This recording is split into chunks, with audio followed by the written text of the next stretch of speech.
Selamat datang di INSWA, Indonesia Solid Waste Association atau Perkumpulan Persampahan Indonesia. INSWA terletak di Komplek Pemadam Kebakaran persis di belakang Pasar Rawasari.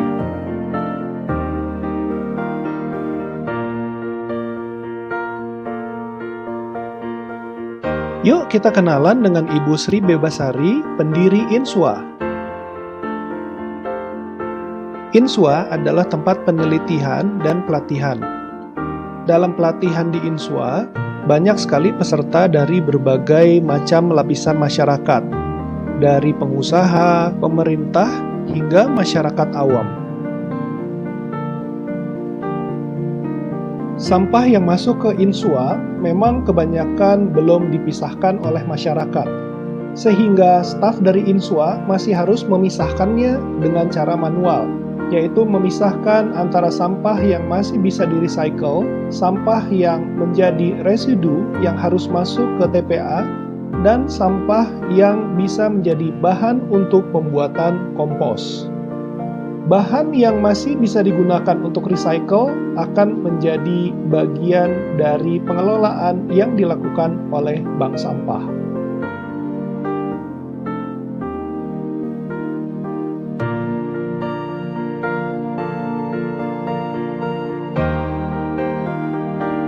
Setelah sampah organik yang menjadi bahan baku untuk pupuk kompos dipisahkan, sampah mulai dimasukkan ke dalam gundukan pertama. Biasanya sampah organik ini berasal dari sisa makanan, buah-buahan, sisa sampah dari pasar, dan juga hasil pemotongan tanaman seperti yang dilakukan oleh Dinas Pertamanan.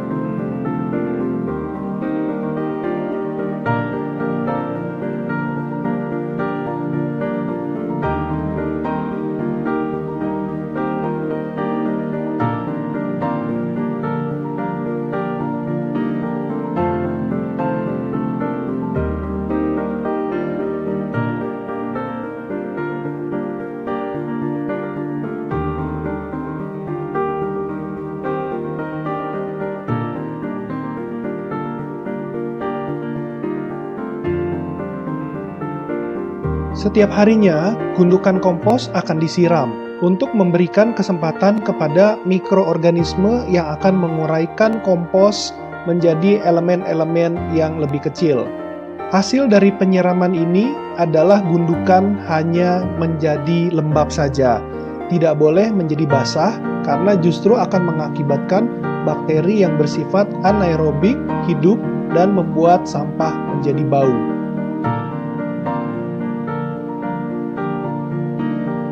Setiap hari, gundukan akan dipindahkan dari satu gundukan ke gundukan yang lain.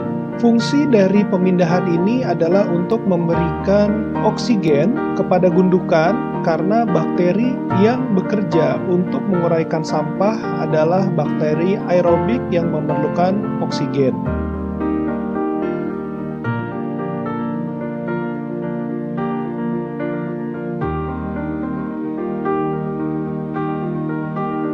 Jumlah gundukan kompos adalah 7 gundukan.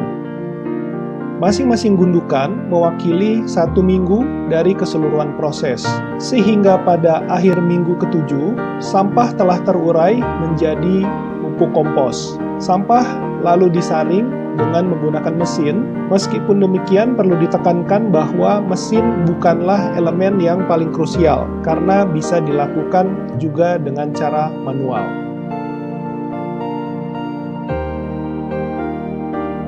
Setelah pupuk kompos disaring dengan menggunakan mesin ataupun saringan untuk memisahkan elemen yang berukuran cukup besar, maka pupuk kompos disaring lagi pada tahap kedua, yaitu dengan menggunakan saringan yang lebih halus.